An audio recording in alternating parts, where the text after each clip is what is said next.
guerrerosesme.blogspot.mx en programa completo de frecuencia laboral 26 de mayo del 2012. Lourdes Martínez y Martínez Farsa conducen Frecuencia Laboral, el espacio donde los trabajadores son la noticia. Bienvenidos.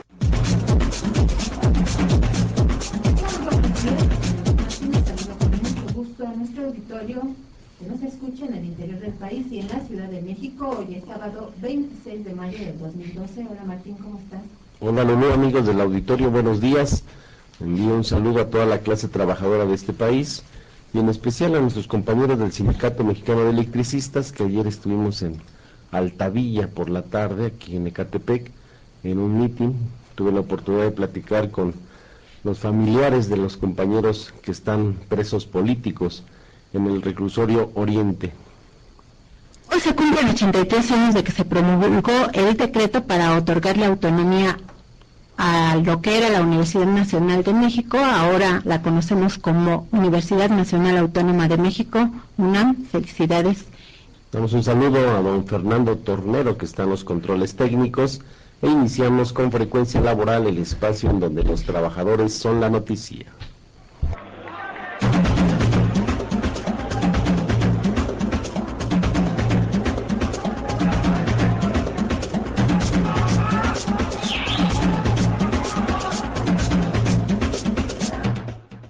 Más de 260 delegados sindicales de 20 países en América Latina y el Caribe se comprometieron a promover la defensa de los derechos humanos laborales entre cada trabajador y trabajadora de la región.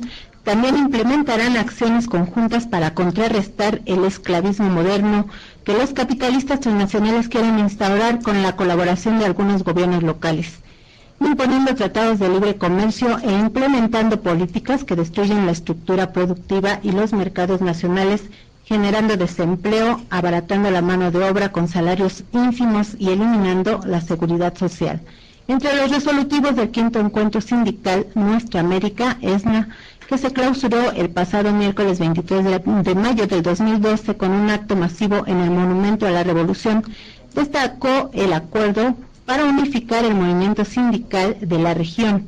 Escuchemos al delegado por Uruguay, Leonardo Batalla, del Pleno Intersindical de Trabajadores, Convención Nacional de Trabajadores. Una participación activa de los trabajadores en el proceso de integración regional en curso que deje atrás el rumbo de acuerdos por el libre comercio, que rechacen la hegemonía imperialista en el sistema mundial, que signifique avanzar en un nuevo modelo productivo que satisfaga integradamente las necesidades alimentarias, energéticas, sociales y culturales de nuestros pueblos. Eso supone el aliento a la lucha por la soberanía en sentido integral.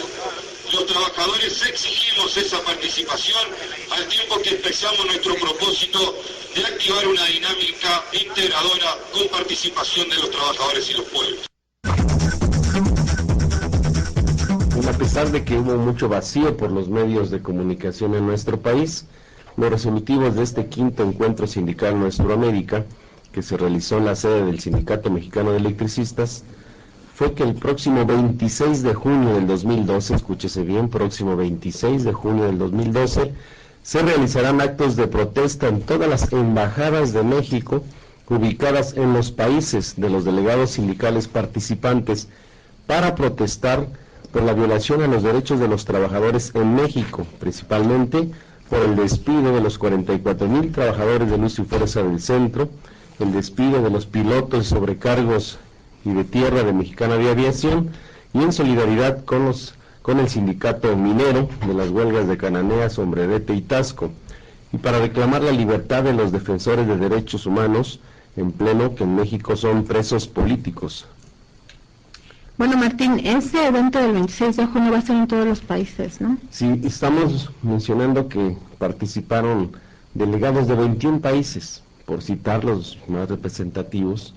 Fueron las centrales obreras de Argentina, la CTA, estuvieron también las centrales de Brasil, estuvieron de Uruguay, de Paraguay, estuvieron de Venezuela, de Cuba, estuvieron de Ecuador, de Puerto Rico, de Nicaragua, de Guatemala, de El Salvador, una gran representatividad de las principales centrales obreras. Pues para el día 26 de junio habrá un acto de solidaridad con lo que estamos viviendo en nuestro país, que es una política antilaboral de Estado. Hoy se quedó muy claro que en México no hay justicia para los trabajadores. En México, por más que le meten mucho dinero el gobierno mexicano en turno, el gobierno de Calderón, para hacer lobby, y a través de las embajadas se ve una cara a todo el mundo de que México es un país democrático, la verdad que se quedaron sorprendidos de todos los tratados que México tiene firmados en materia de derechos humanos, y los cuales no se cumplen. Y se observa que ha aumentado la criminalización a la protesta a los trabajadores que luchan por defender su fuente de trabajo, y sobre todo hacen un llamado para estar muy pendientes a esta movilización que nosotros ya empezamos a organizar. Va a ser el día 26 de junio a las 6 de la tarde para permitir que todos los trabajadores que están haciendo sus labores puedan acudir, y será una movilización magna del Ángel de la Independencia al Zócalo en el marco de esta jornada internacional de Latinoamérica y el Caribe. Bueno, hay un principio general que dice que es derecho que no se reclama, es derecho que no existe, y entonces ahí también hay una responsabilidad de la sociedad, de los trabajadores, de reclamar los derechos, porque efectivamente México se destaca por tener muchos tratados internacionales en materia de derechos humanos laborales, pero efectivamente, pues, ¿a quién le toca hacerlos cumplir? Pues a la ciudadanía, a los trabajadores, ¿no? En este sentido también tuve la oportunidad de hacer reuniones bilaterales con los sindicatos del sector de energía, principalmente el sector petrolero, del sector de la electricidad, del sector del agua y del medio ambiente. Y son las mismas transnacionales que están en toda América Latina y el Caribe, principalmente las españolas, que son en sus propios países, al igual que en México, de las más corruptas, de las que hacen prácticas desleales en materia comercial, y sobre todo las que vienen imponiendo condiciones de explotación terrible a los trabajadores. En el caso de Brasil, veía yo cómo también están impulsando la terciarización de los trabajadores. Allá pasaron también por un proceso de privatización, donde todo el sector eléctrico quedó en manos privadas, nada más quedó una empresa que es estatal, y a partir de ahí hicieron una federación, un proceso interesante, hicieron una federación de los trabajadores del sector eléctrico, incorporaron a los del sector del agua y medio ambiente, y están dándole la pelea a las transnacionales para que se establezcan condiciones generales de trabajo, porque el constante es de que esta tercerización lo que hace es servicio pésimo, accidentes mortales graves, y sobre todo bajos salarios y sin ninguna prestación. Más adelante vamos a ver una jurisprudencia que emitió la Suprema Corte de Justicia sobre outsourcing y terciarización en mano de obra. Por lo pronto nos vamos con el despertar del gallo.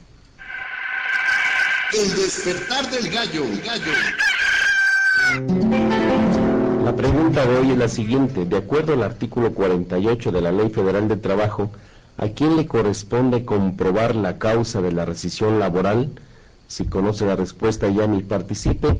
Estamos transmitiendo en vivo. Nuestros teléfonos en cabina son 55 18 77 60 o al número LADA sin costo 01800 581 82 48, o bien visite nuestra página www.frecuencialaboral.com. En más información, el Instituto Mexicano del Seguro Social, IMSS, ha sufrido desfalcos por más de 15,000 millones de pesos de su presupuesto. Ese dinero fue desviado para hacer préstamos e inversiones en empresas privadas en quiebra como Metrofinanciera, Crédito y Casa, igual que en hipotecaria Su Casita, propiedad de los hermanos Briviesca, hijos de la ex primera dama Marta Sagún. Esos 15,000 millones de pesos dejaron de usarse en la atención médica, en los seguros de maternidad, accidentes de trabajo, jubilación o cesantía, por lo cual hay desabasto de medicinas, no hay camas suficientes, ni médicos suficientes, ni enfermeras, y tampoco hay dinero para el pago de pensiones y jubilaciones en el Seguro Social. Eso lo afirmó en entrevista con Frecuencia Laboral el presidente de la Asociación Civil Transparencia Nacional, Gabriel Reyes Garza, organismo no gubernamental cuya misión es denunciar actos de corrupción y combatir su impunidad. También señaló que el Consejo Técnico del Seguro Social, encabezado por su exdirector Juan Francisco Molinar Orcasitas y por su actual titular Daniel Caram, hizo estas operaciones cobijadas con el concepto de disponibilidades creado por las autoridades de la Secretaría de Hacienda, con el que evaden la fiscalización de la Auditoría Superior de la Federación. Sin embargo, advirtió que se deben fiscalizar porque se trata de presupuestos públicos del IMSS. Inversiones en diferentes empresas privadas. El problema es que algunos servidores públicos, utilizando o acudiendo a la figura del subejercicio, no cubrían a los proveedores, a los contratistas, ni destinaban el dinero a los programas de actividades aprobados por la Cámara de Diputados, sino que hacían que esas cantidades fueran entregadas a empresas particulares, como son Su Casita, Crédito y Casa y Metrofinanciera. Las cantidades son multimillonarias. Tan solo el Seguro Social ha destinado a este propósito entre 14 y 15 mil millones de pesos. Pero lo más grave y lamentable es que en el caso del Seguro Social tiene un gran desabasto de medicamentos, un gran faltante de camas de hospital. Estas cantidades estaban siendo utilizadas para apoyar o fomentar actividades netamente privadas de aprovechamiento y beneficio netamente particular.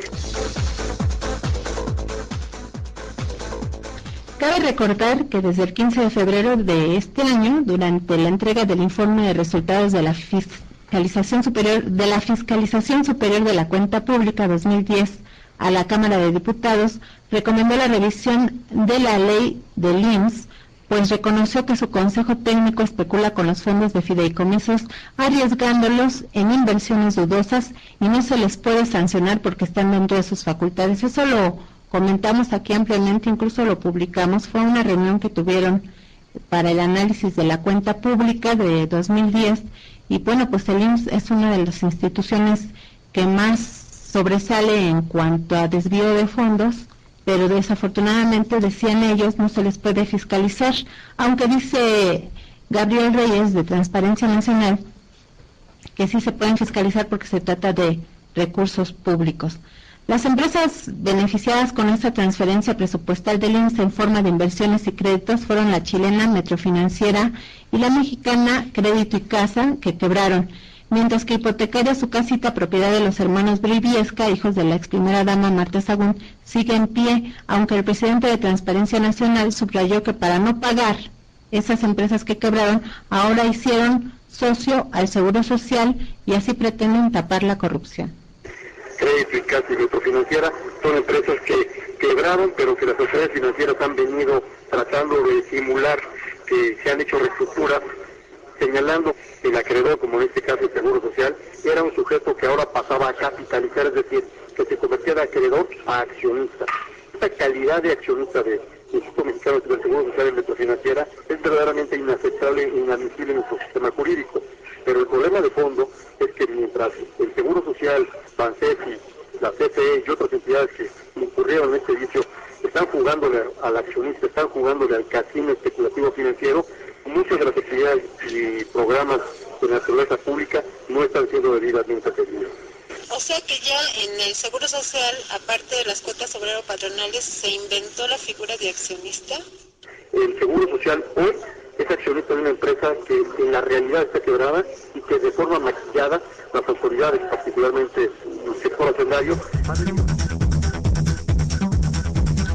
Y este fin de semana se filtró una noticia de que está reunido el Comité Nacional del Sindicato del Seguro Social, a partir de que al parecer le dio un infarto al secretario general Valdemar Gutiérrez Fragoso, y están reunidos porque hay tanto escándalo ya en el Instituto Mexicano del Seguro Social, con todo este quiebre del instituto, principalmente por los funcionarios de esa institución, y sobre todo con la complicidad del seguro. Tuve oportunidad de platicar con médicos de distintas clínicas, y bueno, hay toda una persecución a los trabajadores que levantan la voz por defender la seguridad social.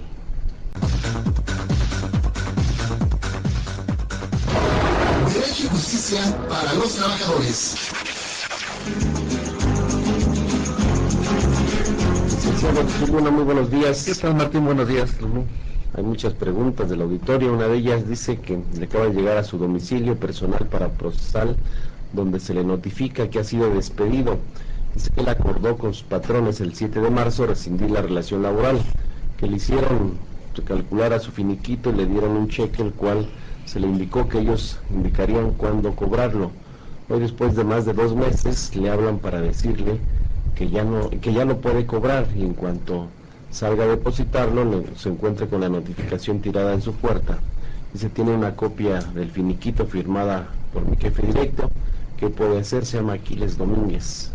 Pues son de las cosas que los trabajadores no debemos hacer, porque pues yo ahorita ni en que vaya a rezar va a poder hacer algo, porque le pasaron los 2 meses que tenía derecho para poder demandar. Se está hablando que es el 7 de marzo, ya estamos a más de la mitad del mes de mayo, ya no tiene posibilidad de demandar. Pues simplemente ya no hacer caso para procesar y conformarse con lo que le dieron de finiquito, que a mí me parece que es una aberración que los trabajadores no sepamos que cuando despiden a un trabajador se tiene derecho a reclamar que le reintegren en su trabajo o a que le den una indemnización, y la indemnización debe de ser consistente en 3 meses de salario, su prima de antigüedad, sus partes proporcionales de prestaciones y los salarios caídos es que se acredita el despido. ¿Y el finiquito? También es la parte del finiquito. El finiquito, a diferencia de la indemnización, ¿en qué consiste? Las partes proporcionales de aguinaldo, vacaciones, prima vacacional y cualquier otra prestación que tengan los trabajadores dentro de la empresa. Bueno, pues nos da sus teléfonos. Con todo gusto. Es 55 16 77 97 88. Ya me estamos transmitiendo en vivo. Nuestros teléfonos en cabina son 5518-7760 o el número LADA sin costo 01800-581-8248. También le invitamos a que visite nuestro portal www.frecuencialaboral.com, y le queremos dar un saludo a los colaboradores voluntarios que Rosy y Domingo Agüetzin nos ayudan a contestar los teléfonos, también María del Rocío y Silvia Aguilar y el Popeye, y también pues nos apoyan aquí con todo lo necesario. También está Jaime Estrada el día de hoy aquí visitándonos, y Alfonso Becerra. Muchas gracias por estar con nosotros. El pasado 24 de mayo inició el recorrido de la caravana de integrantes del Tribunal Permanente de los Pueblos, Capítulo México, con rumbo a Ciudad Juárez, Chihuahua, en donde serán expuestos los estragos laborales y sociales del Tratado de Libre Comercio. También sesionará en la Ciudad de México. Y Martín, tú tienes la información. Sí, es importante informar al radioescuchas que es el Tribunal Permanente de los Pueblos. Este se fundó en 1979, hace 32 años, en Bolonia, Italia. Su función es hacer visibles y calificar en términos de derecho aquellas situaciones en las que se denuncian crímenes contra la humanidad. Tiene el objetivo explícito de convertir en permanente la función desempeñada por los tribunales Russell sobre Vietnam en 1966, sobre las dictaduras en América Latina en 1974. El proceso en México comenzó hace 2 años, cuando organizaciones sociales, civiles, defensoras de derechos humanos e individuos entablaron contacto con la Fundación Lelio Basso en Italia, que tiene a su cargo la continuidad del Tribunal Permanente de los Pueblos, para solicitar que se llevara a cabo en México una sesión del Tribunal Permanente, y que para que ello se conformara la sesión mexicana del Tribunal. Con este fin elaboraron distintos documentos y una petición formal en la que se muestran las violaciones a los derechos humanos en México.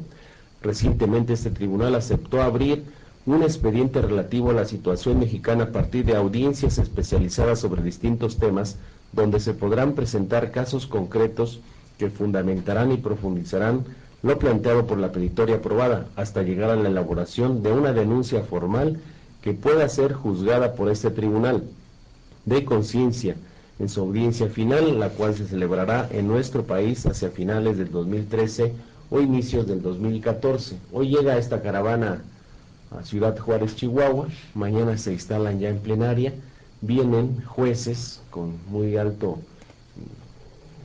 moral a nivel internacional, que van a recibir de las distintas audiencias. Hoy abren con el tema del Tratado de Libre Comercio con América del Norte, que son uno de los principales problemas que le aquejan a nuestra nación. De ahí se desarrolla pues todo el tema de las transnacionales en México, que vienen instalándose sin cumplir con la normatividad de medio ambiente, de usos del suelo, la deforestación completa, los femicidios, el tema de los periodistas asesinados, de violación de derechos laborales, el tema de la agricultura, como por ejemplo los transgénicos que están metiendo en nuestro país. Son 7 temas importantes que va a permitir visibilizar en nuestro país lo que está pasando.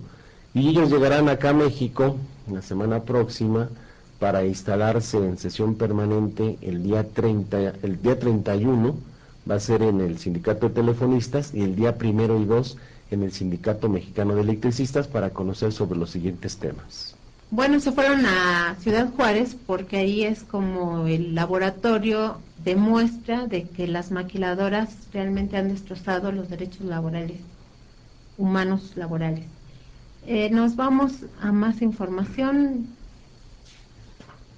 Bajo la consigna por la defensa de la educación pública, el empleo y la justicia y las demandas de cancelar la Alianza por la Calidad Educativa y el examen universal, porque advierten que elimina sus derechos conquistados, los maestros de Oaxaca cumplen hoy 6 días en paro. La sección 22 de Oaxaca, la sección 22 del Sindicato Nacional de Trabajadores de la Educación, está en paro desde el lunes pasado. También se va a sumar a este paro de maestros la sección 18, que está con sede en Michoacán, también Chiapas y Guerrero el próximo lunes 28 de mayo del 2012, y llegarán en marcha a la Ciudad de México, en donde se instalarán en plantón permanente al día siguiente. Eso lo informó a Frecuencia Laboral el profesor Jorge Cázares, líder de la sección 18 de Michoacán del Magisterio. De viva voz.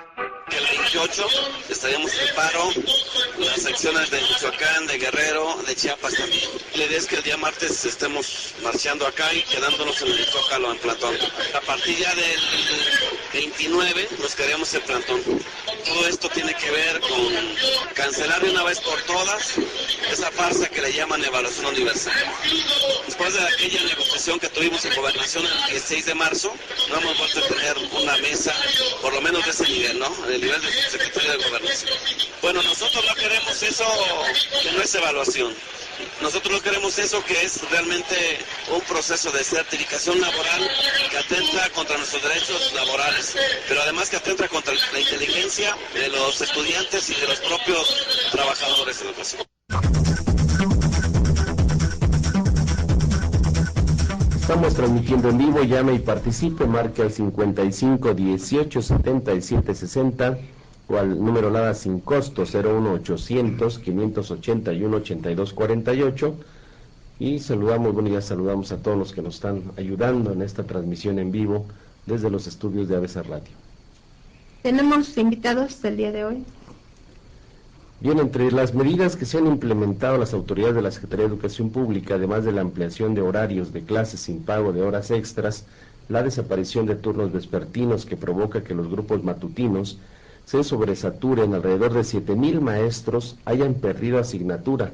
También está la extinción de las escuelas secundarias nocturnas para trabajadores. Para hablarnos del tema se encuentra en el estudio el maestro Gonzalo King, del Comité Democrático Nacional de la Coordinadora Nacional de Trabajadores de la Educación. Bienvenido a Frecuencia Laboral. El ring laboral.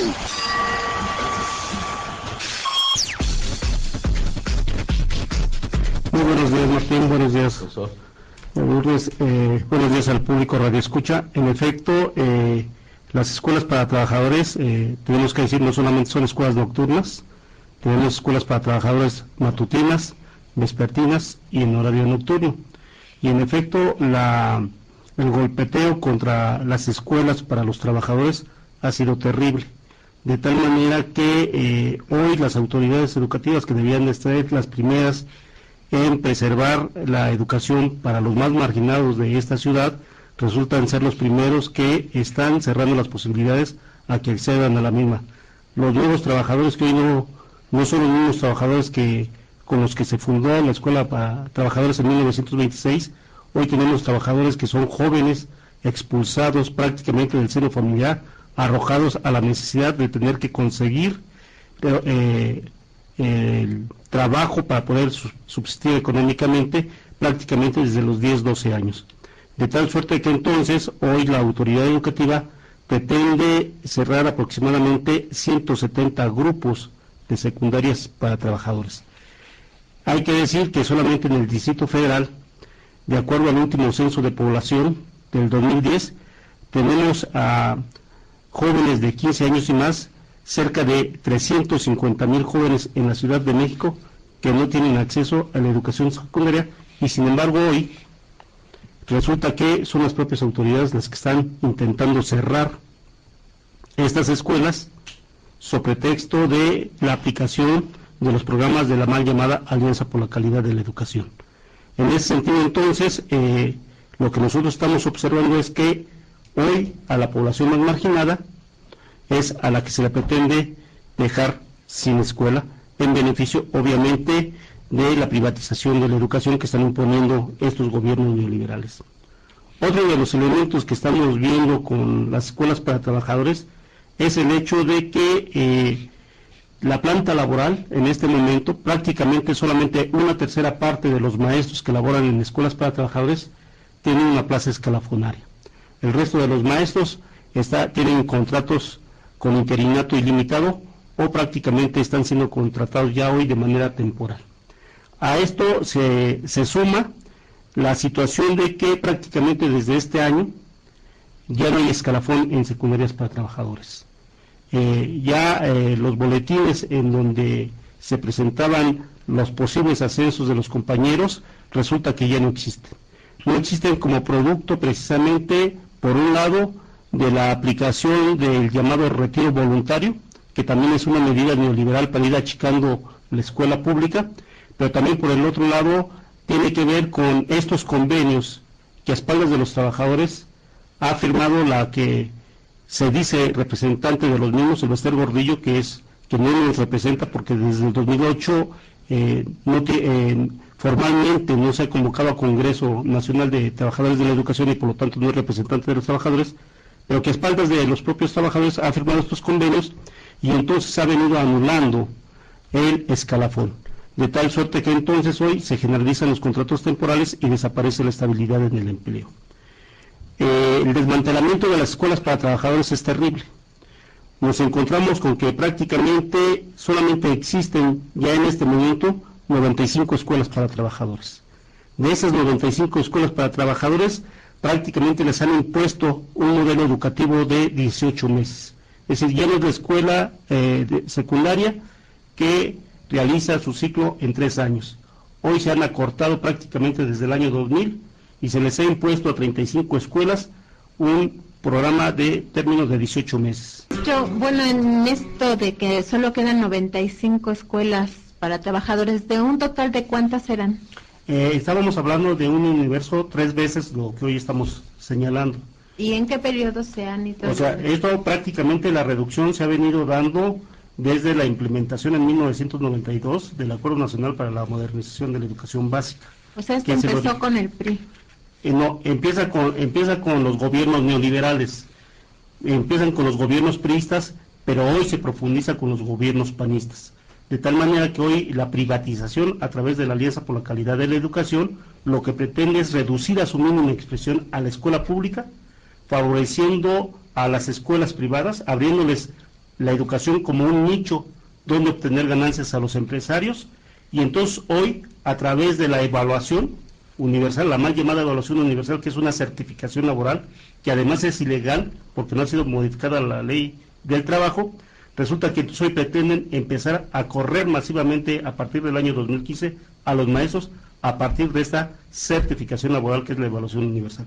Y en el caso de secundarias para trabajadores, pues es todavía doblemente problemático el asunto, porque a la escuela para trabajadores se le están quitando todos los recursos económicos para que puedan subsistir y se le condena a la muerte por inanición. Hemos estado viendo muchos spots en la campaña electoral, principalmente Josefina, que habla sobre la educación. Se le va duro al Bester, que antes eran muy amigas, y también vemos desplegados completos de empresarios en contra de la educación. Vemos el documental ese de Panzazo de Loré de Mola, financiado por grupos de empresarios, y todo pues, en la coyuntura electoral. ¿Quiénes son los que están atrás de la privatización de la educación, profesor? Bien, ¿quiénes están atrás de la privatización? Obviamente por ordenamiento de los organismos financieros internacionales que pretenden abrir la educación de ser un derecho social a convertirlo en una mercancía. ¿Quiénes van a ser los beneficiarios? Van a ser los grandes empresarios que se han beneficiado con los gobiernos neoliberales, los mismos que han venido supeditando a esta nación a la gran oligarquía. Por eso es que el 15 de mayo, Calderón instituye al Instituto Nacional de Evaluación Educativa como un organismo descentralizado con una figura jurídica, con recursos económicos propios y con una figura jurídica. De tal suerte que en esta mal llamada ciudadanización del Instituto Nacional de Evaluación, va a ser este instituto el que le va a abrir las puertas a todos los empresarios, a todos los mercanchifles de la educación, para que empiecen, en todo caso, a generar este mercado para la escuela privada a través de los cursos de actualización, de capacitación, de certificación, que es precisamente uno de los puntos nodales de la antirreforma laboral que están planteando los priistas y los panistas, y que, por acción de los trabajadores, no la hemos dejado que avance. Bueno, maestro, pues muchas gracias por haber participado con nosotros. Bueno, es un pendiente también de los trabajadores defender su derecho a la educación, al conocimiento, es el derecho a saber, a estar informado, porque pues solamente así podemos tener una participación consciente, clara y pues con libre, dicen. Y es para evitar que te manipulen y un país pueda salir adelante. Si un país no le metes a la educación, pues prácticamente no puedes competir en esta globalización si no creas ingenieros, si no creas investigadores, biólogos, licenciados, sociólogos. Pues prácticamente te condenan como nación a un mercado de los capitalistas y un manipuleo de tu mente a través de Televisa y TV Azteca, que bueno, ya salieron los jóvenes a protestar, decir que no queremos que nos manipulen, porque eso es lo que están haciendo, manipular a la sociedad. Sí, bueno, lo más grave es que ellos, habrá tal vez una corriente que crea que con la ignorancia la gente se manipula más fácilmente, pero lo que yo quiero comentar es que finalmente la injusticia genera rencor, genera odio, genera inconformidad, y entre más ignorante sea uno de sus derechos, al tener menos herramientas para defenderse, a lo que recurre la gente común, la gente tal vez que no tenga muchas lecturas, es a la violencia. Entonces lo que pueden generar, más que aplacar la conciencia, lo que pueden generar, y de hecho están generando, es la reacción violenta de la sociedad, porque finalmente la gente protesta. Yo escuché una entrevista con Evo Morales, y él decía que en su época, cuando él era niño, se sorprendía de que le dijeran que no podían estudiar, tenían prohibido ir a la escuela, y les cortaban las manos y la lengua a los indígenas que fueran a la escuela. Y dice que eso les sorprendió tanto que ahora van a la escuela, aprenden 4 idiomas porque tienen que aprender el español, y van ahora sí que hasta de manera obligada a la escuela pública y gratuita. Lo que está pasando en México, no vamos lejos, las escuelas normales, rurales, pues es donde albergan a los hijos de los campesinos, los hijos de los indígenas, pues por una necesidad de mejorar sus condiciones de vida. Y para citar un ejemplo, que por cierto a las 10:30 estaré por allá en Hidalgo, en la escuela normal del Meche, que fue cerrada también por el gobierno priista de Hidalgo, y escuchamos a la líder del sindicato decir que todas las escuelas normales rurales, dice que son un nido de guerrilleros y demás. Entonces lo que tratan es de negarles a los seres humanos en México pues la necesidad de poder estudiar y tener el conocimiento de las cosas, ¿no? Así es. Vamos a estar pendientes de esa información, maestros, y si me proporcionan la información que traen por escrito, con gusto la publicamos en nuestro portal.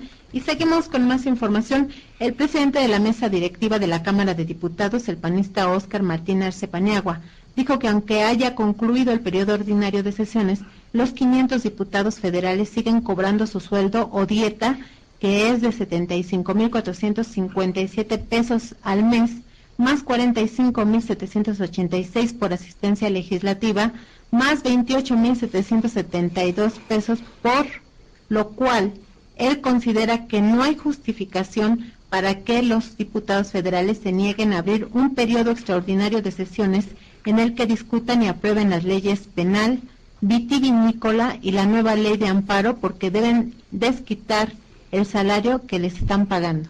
Yo he escuchado de la mayoría de los grupos parlamentarios, no formalmente, de que están de acuerdo en que cerca de 36 dictámenes que quedaron pendientes se valoren para un periodo extraordinario. Yo les he dicho, les reitero, que yo de manera particular soy un diputado y se me paga hasta el último día que yo trabajé como diputado. Y debo estar dispuesto a debatir y a comparecer a cualquier periodo extraordinario que sea llamada, a cualquier comisión, etc. Sería una cuestión incongruente. Y muy incongruente decir que porque estamos en medio de una elección no podemos venir a la Cámara de Diputados. Si no pueden venir, pues que se llamen los suplentes y que vengan los que puedan venir. Prevención laboral con el bombero peregrino. Hola, les habla su amigo el bombero peregrino. Hoy les platicaré sobre los incendios en edificios. 1 de cada 10 incendios en el Distrito Federal sucede en edificios altos y son los más difíciles de apagar y cobran muchas víctimas. Si ustedes se encuentran en un edificio y se inicia un incendio en los pisos de abajo, la recomendación es que trate de salir lo más rápido posible hacia la calle, solo si es posible por la escalera hacia abajo. No utilice el elevador. Si esto no es posible, intente subir a la azotea del edificio en donde puede ser rescatado por helicópteros. Si tampoco esto es posible, entonces quédese en su habitación, cierre las puertas y ventanas, para que no entre el humo y los gases calientes, y coloque una sábana o cortina o mantel colgada hacia afuera de la ventana para que los bomberos sepan que hay gente atrapada en ese lugar. Colóquese un trapo mojado en la nariz y no se quite la ropa. Para mayor información, comuníquese con el cuerpo de bomberos más cercano o llame al 068.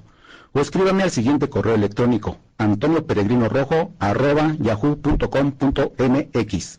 Informó para Frecuencia Laboral su amigo el bombero peregrino.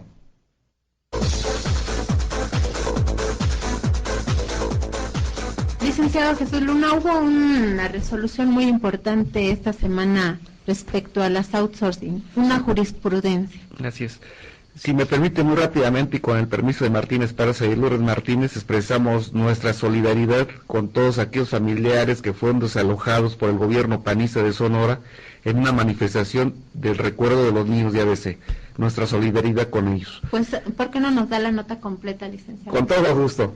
El día de antier, y a escasos 2 días de que se festeje, que se conmemore un aniversario más de la muerte de los niños de ABC de la guardería que todos recordamos, los padres decidieron instalarse frente a Palacio de Gobierno, simbolizando con cruces de todos los niños que fallecieron en ese momento, para lo cual el gobierno panista ordenó desalojar a los manifestantes y ordenó que se quitaran las cruces porque eso representaba una mala imagen para la ciudad. Como los padres persistieron en su necesidad de exigir justicia, porque a más de 2 años no se ha hecho justicia, todavía tenemos al extitular del Seguro Social que ahora anda anidándose en las campañas electorales con Josefina Vázquez Mota, escudándose como un representante de este cínico gobierno que no imparte justicia, pero sí cobija a gentes como ellos, y ordenaron que se desalojara con violencia, y dentro de esto hay 2 padres que estaban detenidos todavía hasta el día de ayer. ¿Y bajo qué cargo? No sabría decirle porque no se tenía acceso todavía de comunicación con los padres, simplemente se ordenó el desalojo y se detuvieron algunos padres de familia y 2 estaban detenidos, y como sea en este país, hasta tiempo después se puede decir con qué cargos los acusan, ¿no? Que la libre manifestación es uno de los derechos humanos consagrados en la Constitución. Así es. Y pues no pueden reprimirlo. Pues, ¿Ahí puede haber castigo para el represor? Debemos exigirlo y tenemos casos muy concretos. Con nuestros compañeros electricistas se ha hecho una y otra vez. Tenemos el caso de 16 compañeros detenidos que a más de un año no les habían dictado ni siquiera sentencia, y es el tipo de justicia que prevalece en este país con estos gobiernos, principalmente los panistas. Pero no nada más los panistas. No, por supuesto. Hay que ser justos, ahí también hay de todos los gobiernos esas tentaciones de reprimir, y no solo tentaciones, hay represión. Aquí también en el DF han quitado policías que se manifiestan, nos han quitado con mucho de violencia. En el PRD también hay crítica que se le hace porque también incurre a la represión, y el PRI pues se pinta solo.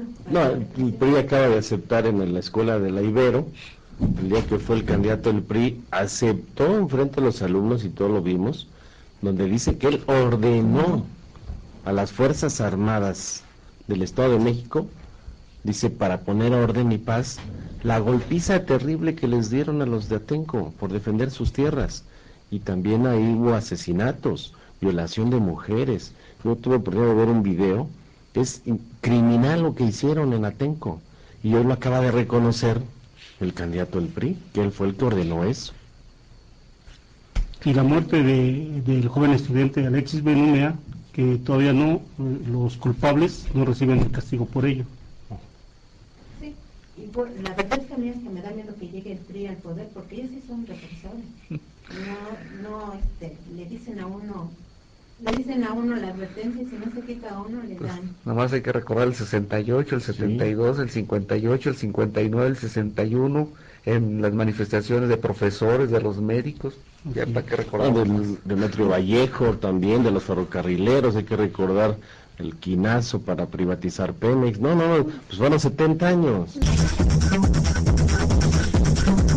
Más información relacionada con el tema de las outsourcing que no lo hemos comentado, díganos, licenciada, por favor, la jurisprudencia sobre outsourcing. Bueno, es muy importante esa jurisprudencia, aunque debemos aclarar que ya en la Ley Federal del Trabajo existía y sigue existiendo en diversos artículos del 7, el 10, el 11, el 15, el 16 y el 17, la responsabilidad que tienen todos aquellos patrones que mediante terceras personas o terceras empresas contraten a trabajadores. Desafortunadamente, nuestro sistema de justicia en las juntas locales de conciliación y en las juntas federales, esta situación estaba en la Ley Federal del Trabajo, no lo respetaban. No permitían que cuando un trabajador demandaba a un outsourcing, a las llamadas outsourcing, y a la empresa donde prestaban sus servicios, siempre excluían a la empresa donde se prestaban los servicios y la responsabilidad con las outsourcing. Y sabemos lo que esto representa, que era uno de los cambios que se proponen en las reformas a la Ley Federal del Trabajo, principalmente ahora en meses pasados, que el PRI propuso que las outsourcing fueran las responsables de la relación de trabajo directa con los trabajadores, cuando sabemos que las outsourcing no son más que oficinas que en cualquier momento cambian de dependencia y los trabajadores se quedan sin posibilidades de ver colmados sus reclamos que hacen. Sin embargo, esta jurisprudencia viene a sentar una cosa muy importante para todos los trabajadores, ojalá que la hagan valer, y que está en nuestro portal de frecuencia laboral, porque señala que todo trabajador que preste sus servicios a una empresa llamada outsourcing y sus servicios sean para una empresa establecida de la marca que sea, es solidariamente responsable de los derechos que se le hayan violentado al trabajador. Esto quiere decir que los trabajadores tienen que demandar a las dos empresas, tanto la outsourcing que la contrata como a la empresa donde presta permanentemente su servicio. Y esta tendrá que responder de todos los perjuicios que el trabajador pueda alegar en su contra. Bueno, y relacionado con este tema de las outsourcing está el hecho de que en la Cámara de Diputados la Junta de Coordinación Política acordó gastar 79 millones de pesos en arreglar el tablero electrónico para las votaciones, pero se toparon con la inconformidad del diputado por el Partido del Trabajo, Gerardo Noroña, quien aseguró en conferencia de prensa que en realidad el gasto será por 104 millones de pesos, y dice él que será una asignación directa, mientras que a las trabajadoras de limpieza que están contratadas por outsourcing no les quieren pagar su aguinaldo. A 60 de ellas las corrieron y no les quieren dar 60,000 pesos porque dice él que argumentan que no hay dinero y bueno, pues a los empleados están mal pagados. Vamos a escuchar. Si hay 104 millones para tirarlos a la basura, entonces debe haber dinero para respetar los derechos de los trabajadores de la Cámara. Los salarios de la mayoría de los trabajadores de la Cámara son verdaderamente miserables. Pero un grupito, estos gordos que están ahorita sesionando, ¿no?, son los que se llevan la tajada de león. Y entonces hay una crítica a todos los diputados y diputados que todos los privilegiados son ese puñado, que hacen negocios, que escamotean los derechos de los trabajadores, que pisotean. Y estos solo hacen inversiones en lo que son sus negocios. No les importan ni los trabajadores, ni la gente, ni los diputados, ni las comisiones, ni el trabajo, ni nada. Están en los negocios.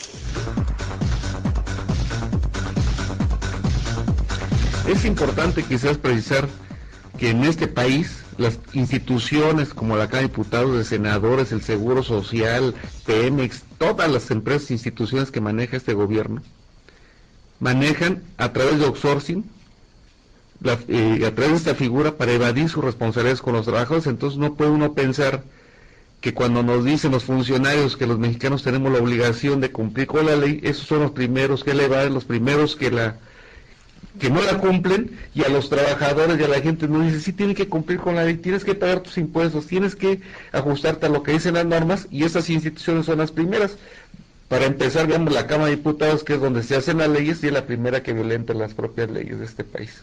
Es increíble. Licenciado Luna, piden aquí que por favor dé su teléfono despacito. Con todo gusto, es 55 16 77 97 88. Hay muchas llamadas, las vamos a leer la próxima semana porque ya no nos da tiempo. Nada más quiero enviarle un saludo a todo el equipo de la radio La Nueva República por internet. Puede visitar nuestro portal www.frecuencialaboral.com, le da clic. Hasta abajo está el botón de la Nueva República, puede escuchar la repetición del programa el lunes ahí en la Nueva República, y me entrevistaron. Muchas gracias y un saludo. Martín, tenemos más información.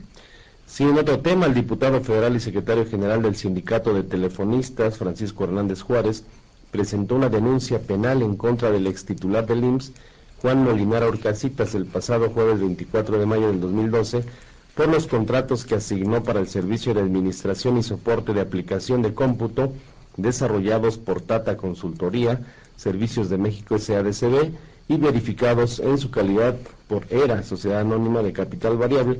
Vale la pena señalar que este funcionario es el primo de Margarita Zavala, es el que le dieron estos contratos por el orden de los 1.700 millones de pesos para entregar ese equipo al Seguro Social, que mucho equipo, los sistemas ni funcionan ni sirven, pero bueno, es Molinar Orcasitas, ya lo exoneraron en el tema de ABC Radio, de la guardería ABC, y esperamos que proceda la justicia como es en México.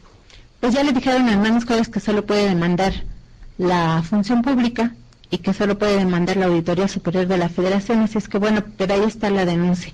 Por su parte, trabajadores del Seguro Social anunciaron una nueva marcha a la sede del PAN para entregarles documentos que demuestran el desvío de recursos en el IMSS, situación por la cual sus funcionarios pretenden declarar en quiebra al organismo y dejar a sus trabajadores sin empleo y sin seguridad social. De viva voz.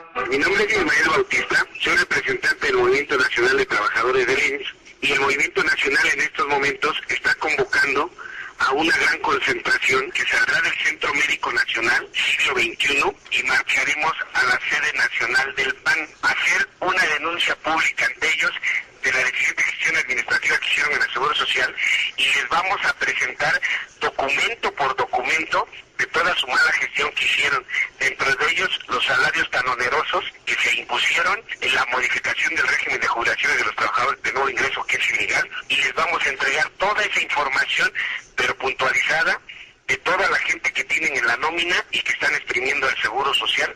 Les vamos a presentar los tarjetones de gente que tiene un año de antigüedad y está ganando niveles altísimos de salario. Todos ellos amparados con plazas de confianza que les otorgó el instituto.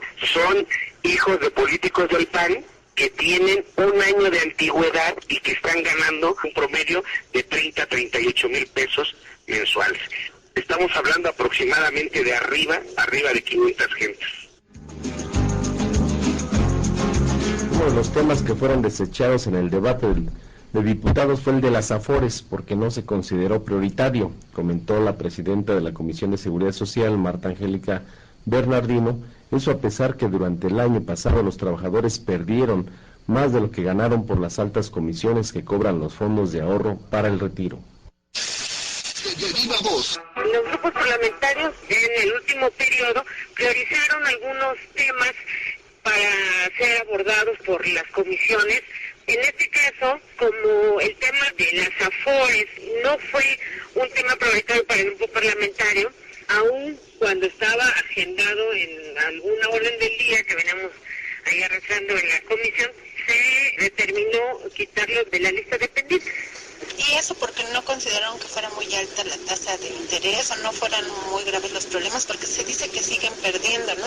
Mira, aquí el problema es las posiciones que tiene cada grupo parlamentario, incluso al interior del grupo parlamentario del PRD. Esta es una iniciativa, aunque fue presentada por un periodista, esta es una iniciativa que no generaba tampoco consenso dentro del grupo parlamentario. Ya estamos por terminar. Los invitamos a participar el día de hoy a la región de Hidalgo, allá en el Valle del Mezquital, en Tlahuelilpan. Habrá un foro a las 5 de la tarde sobre el campo mexicano, la crisis del campo. Va a estar Víctor Suárez, quien ha sido nombrado como próximo secretario de Agricultura por el gabinete de Andrés Manuel López Obrador. Será a las 5 de la tarde en el bodegón que está ubicado en la avenida del Ejido, en Tlahuelilpan, Hidalgo. Y nos vamos a la respuesta del despertar del gallo. De acuerdo al artículo 48 de la Ley Federal del Trabajo, le corresponde al patrón demostrar las causas de por qué le quitaron el empleo. Es hora de irnos. Lourdes Martínez les desea un feliz fin de semana y los espera el próximo sábado. Un agradecimiento al bombero peregrino, Antonio Peregrino Rojo, que anda por aquí, no lo había saludado, y nos vemos la próxima semana de 7 a 8 de la mañana por el 760 de AM. El 10 de junio están convocando nuevamente los Somos 132 a una movilización anti Peña Nieto para la democratización de los medios. Esto va a ser del Ángel de la Independencia al Zócalo.